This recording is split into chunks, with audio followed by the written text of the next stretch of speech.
Qui l'aurait cru? Un an après notre participation dans ce film enquête, sur la vie après la mort, nous en sommes là, directement touchés par cette question existentielle. Et pour cause, mon frère et moi avons fait le voyage de l'autre côté, dans ce qu'on appelle l'au-delà.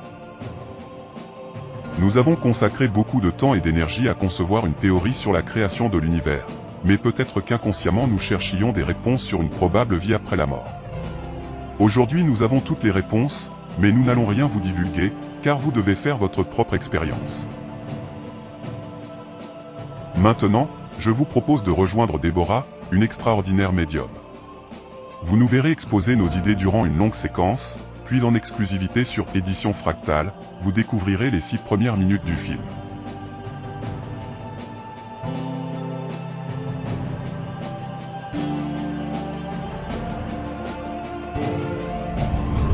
Je suis huissier de justice à Marseille.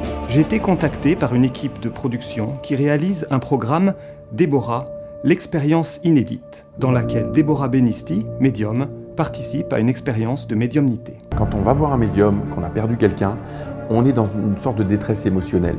On a besoin de se rassurer, on a besoin d'avoir de l'information et on a envie que ça marche. Il y a quand même, vous savez, beaucoup de charlatans. Moi, j'ai fait plusieurs documentaires autour de ce sujet. Au-delà du charlatanisme, qui est quand même très répandu et très présent dans ce domaine-là. Je ne crois pas, malheureusement, d'ailleurs, d'une certaine manière, qu'il y ait une vie au-delà. Donc, ce qui m'intrigue dans cette affaire, c'est comment, effectivement, une personne comme Déborah puisse arriver, effectivement, à donner ces informations qui semblent venir de l'au-delà. Des choses ont été extrêmement étonnantes, mais pas tant du côté de croire ou pas croire, parce que moi je crois en rien. La science, pour pouvoir étudier un phénomène, elle a besoin de pouvoir poser une théorie explicative, de dire, ben voilà, là on pense qu'il se passe telle chose. Si je vous donne des millions de situations, à un moment donné, il y aura des choses justes. Et là, elle nous propose beaucoup d'intelligence parce qu'elle nous emmène ailleurs. Justement, elle dit, ne vous arrêtez pas à mon apparence. Ça, merci pour le message. On est surtout perplexe en face d'un phénomène qui dépasse le reproductible, parce que tout le monde n'est pas comme elle, qui dépasse la norme.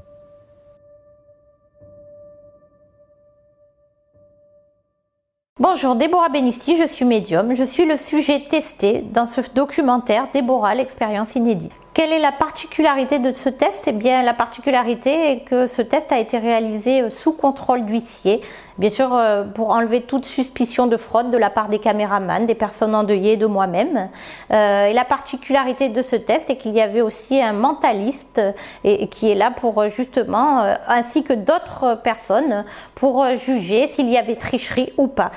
La particularité de ce documentaire est qu'il ce n'est pas un documentaire pour prouver qu'il y a une vie après la mort, c'est un documentaire pour enlever une suspicion de fraude. Ce qui est très important avant de pouvoir prouver qu'il y a quelque chose après, il faut d'abord prouver qu'il n'y a pas de triche, tout simplement. Dans ce documentaire, il y a la participation de plusieurs scientifiques, dont Jean-Pierre Luminet, astrophysicien, directeur du CNRS, ainsi que les frères Bogdanov qui étaient présents pour ce documentaire et d'autres scientifiques aussi. Le rôle des scientifiques était de donner des théories sur le test qui venait d'être réalisé, tout simplement leur théorie. J'ai eu la chance après le documentaire d'avoir Grishka plusieurs fois au téléphone. Nous avons eu des échanges par rapport justement au documentaire et ce que je peux dire c'est que c'était une personne curieuse, une personne qui voulait en savoir plus, une personne qui n'est pas butée, qui a envie de comprendre, une personne extraordinaire. Ils ont été vraiment adorables et aussi adorables d'accepter de relever ce défi, de passer dans un documentaire sur la vie après la mort, ce qui est très délicat pour beaucoup de scientifiques. Ce qu'il faut savoir, ce qui est étrange ou pas, je ne sais pas, c'est que les frères Bogdanov sont décédés tout juste un an après avoir participé à ce documentaire justement sur la vie après la mort. En exclusivité pour la chaîne Édition Fractale, nous avons décidé de vous offrir l'intervention, en tout cas peut-être pas intégrale, mais l'intervention des frères Bogdanov dans ce documentaire. Connus pour leur excentricité et leur passion pour la science, Igor et Grishka Bogdanov, essayistes, s'illustrent depuis plusieurs années dans les domaines de la vulgarisation scientifique et de la cosmologie. Les Bogdanov n'en restent pas moins des hommes de science, passionnés, qui, grâce à leur imagination et leur connaissance scientifique, proposent des hypothèses sur la réception d'une communication venue d'ailleurs. Après tout, ces phénomènes dits de médiumnité nous amènent à nous interroger sur ce qu'il pourrait y avoir au-delà de la réalité sensible et de la réalité visible. Et qu'on peut même en déduire, quand on parle de ces phénomènes-là, qu'il y a des voies d'accès à ce qui pourrait être, entre guillemets, et je mets les mots vraiment avec prudence, entre guillemets, donc au-delà.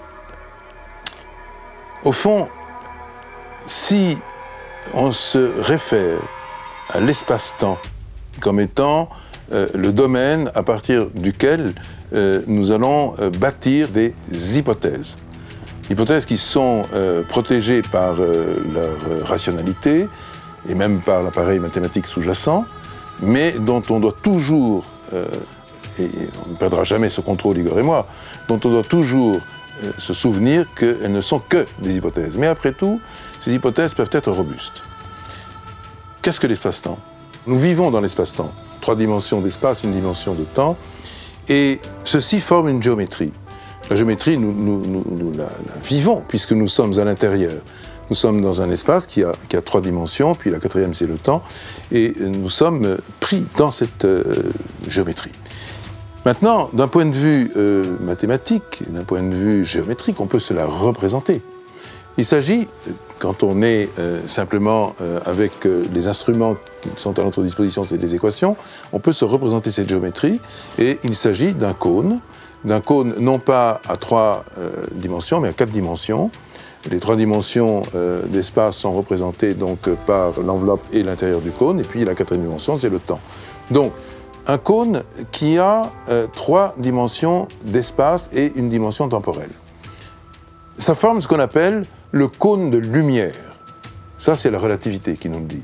La relativité, telle qu'elle a été découverte par Einstein et par Minkowski surtout, qui a donné la représentation géométrique, donc en 1908, après 1905, donc égal mc carré, on est arrivé donc à représenter géométriquement cette géométrie de l'espace-temps, donc à travers l'idée du cône de lumière. Le cône de lumière dit bien son nom, c'est-à-dire que ce sont des rayons lumineux qui forment l'enveloppe de ce cône. C'est la vitesse de la lumière qui ne peut pas être donc dépassée. À l'intérieur, nous sommes à l'intérieur donc, et à l'intérieur, toutes les vitesses sont inférieures. Et tous les phénomènes qui se déroulent donc à l'intérieur de cette géométrie conique. À présent, allons un petit peu plus loin. Faisons un saut comme Einstein l'a fait. Einstein s'est posé la question de savoir s'il ne pouvait pas exister quelque chose qui serait à l'extérieur du cône de lumière, puisque au fond, il y a un intérieur, il y a une limite, qui est le cône lui-même, mais est-ce qu'il n'y a pas quelque chose d'autre à l'extérieur? C'est en tout cas la question que nous nous sommes également posée, Igor et moi. Et en fait, les équations nous disent très directement ce qui se passe. Ce qui se passe, c'est qu'à l'extérieur du cône de lumière, le temps, tel que nous le concevons ici, n'existe plus, ne peut plus exister. À ce moment-là, on est dans un autre monde que Einstein appelait l'ailleurs. Un au-delà, si vous voulez. Un au-delà du cône de lumière, un au-delà de la réalité de l'espace-temps dans lequel nous vivons. Comment se décompose cette réalité et comment est-ce qu'elle se comporte? Elle se comporte avec un nouveau type de temps qui est devenu ce que l'on appelle en mathématiques et un peu aujourd'hui en physique mathématique, le temps imaginaire. Je pense qu'il faut spécifier un petit peu cette question que Grishka, qui est une question importante que Grishka a soulevée, qui est la conjugaison entre le temps réel et autre chose qu'on appelle l'énergie, et la conjugaison également, qui est symétrique, entre le temps imaginaire et autre chose qu'on appelle l'information. Bon, une bougie, par exemple, comme celle-ci, elle brûle, elle consomme de l'énergie dans le temps. Un sablier consomme de l'énergie, qui est l'énergie de gravitation, et permet de mesurer le temps.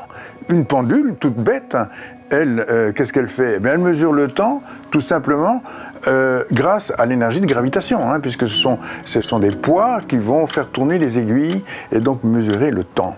On voit qu'il existe donc une conjugaison, un mariage entre le temps et l'énergie. Ce sont deux choses qui sont indissociables l'une de l'autre.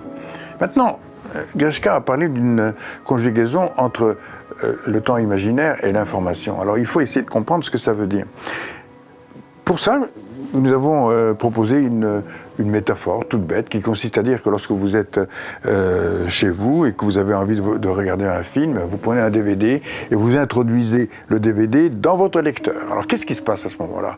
Eh bien, le DVD, qui est un disque, est introduit dans le monde de l'énergie, hein, l'énergie électrique, l'énergie mécanique, la vôtre également, vous respirez pendant ce temps-là. En fait, vous regardez le film dans un monde qui est celui de l'énergie. Donc vous avez là une nouvelle illustration de ce qu'on appelle la conjugaison énergie et temps.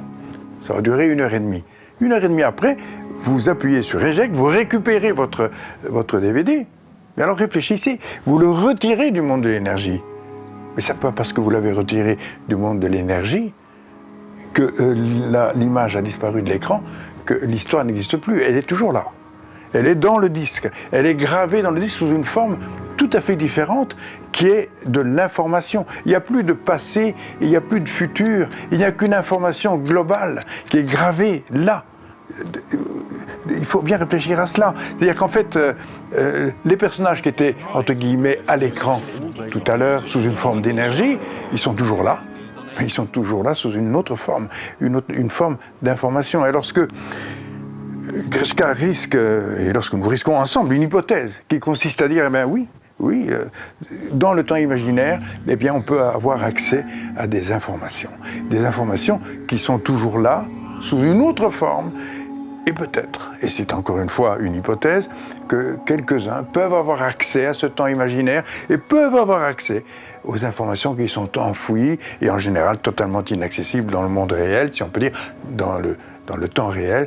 Ces informations sont inaccessibles, mais si on fait l'hypothèse qu'il est possible de faire des incursions dans le temps imaginaire, alors ça devient envisageable. Nous, lorsque nous captons des informations, on les capte en temps réel. Si je rends compte, par exemple, de la présence de cet objet, c'est un objet, mais il renvoie des informations, bien, c'est dans le temps réel que je les capte. La personne dont on parle, Déborah, pourrait très bien avoir tout d'un coup la perception de cet objet, qui est une information, mais qui est indépendante, évidemment, du locus d'espace-temps dans lequel elle se situe. Parce que l'information elle-même, elle est totalement indépendante.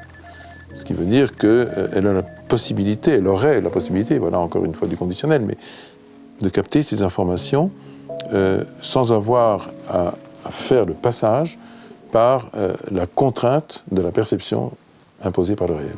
Au fond, on aime rêver l'avenir, on aime l'explorer par justement l'imaginaire, mais l'idée, au-delà du charlatanisme, qui est quand même très répandu et très présent dans ce domaine-là, l'idée de communiquer avec les défunts, non, c'est une chose qui ne nous a jamais interpellés. Donc vous ne souhaiteriez pas tenter l'expérience avec Déborah? Pourquoi pas? On est ouvert à toutes les expériences. Hein.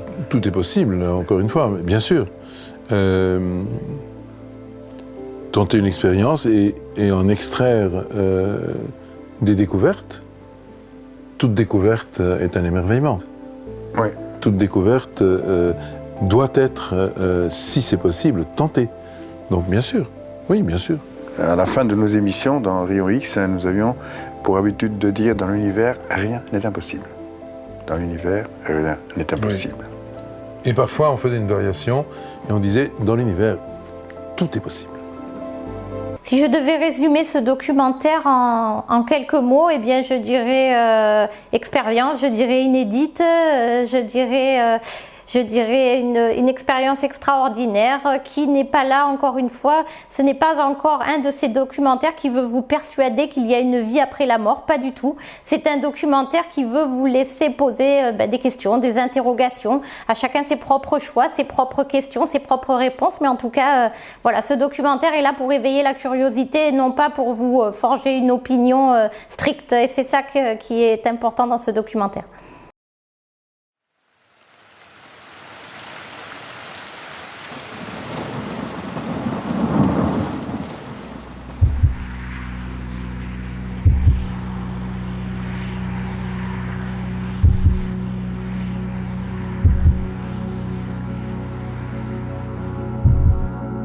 Depuis la nuit des temps, certaines personnes affirment avoir la faculté de communiquer avec les défunts.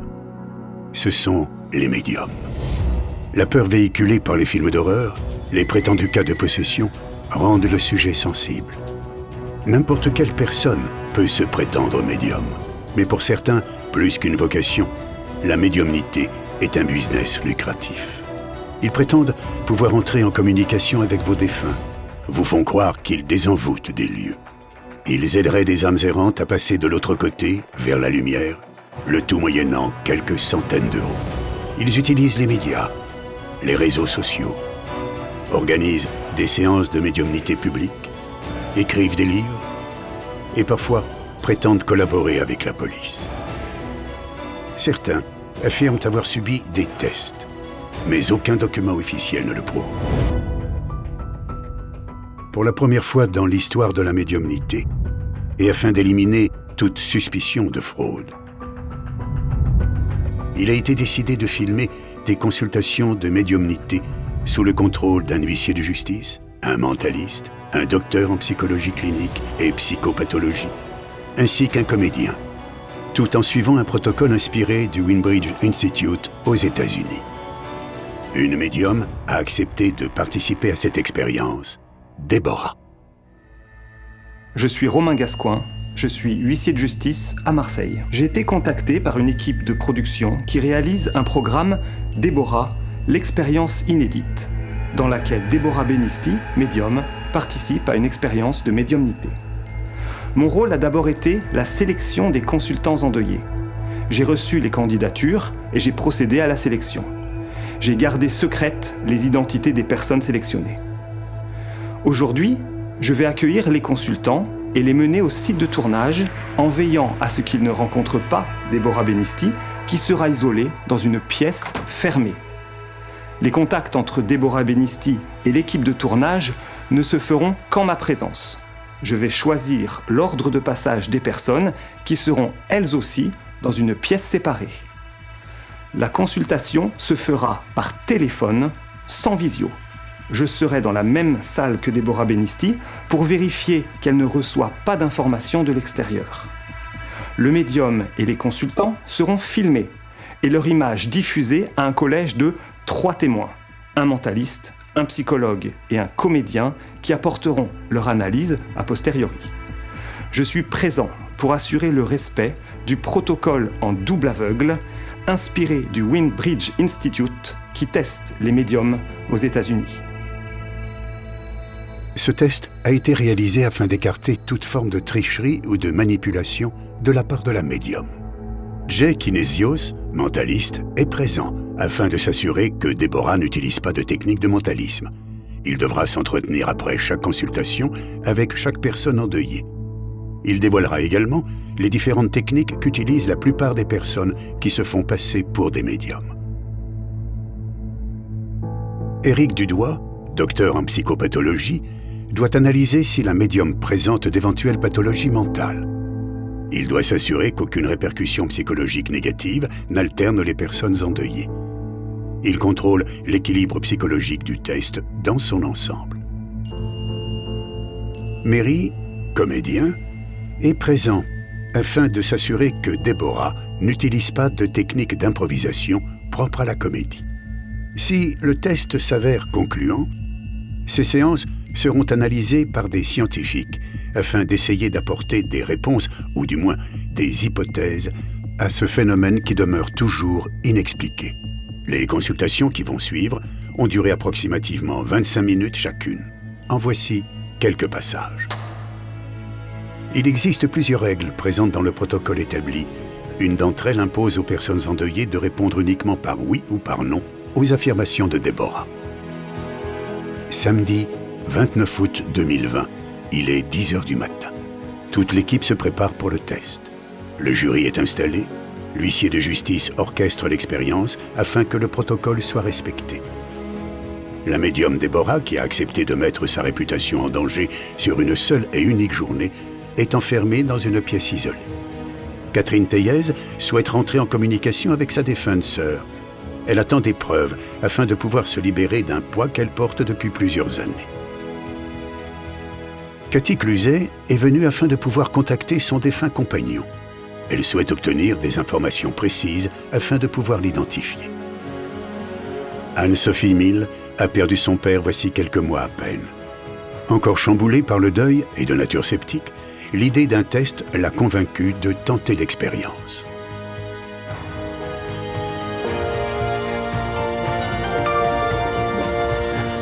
Allô ?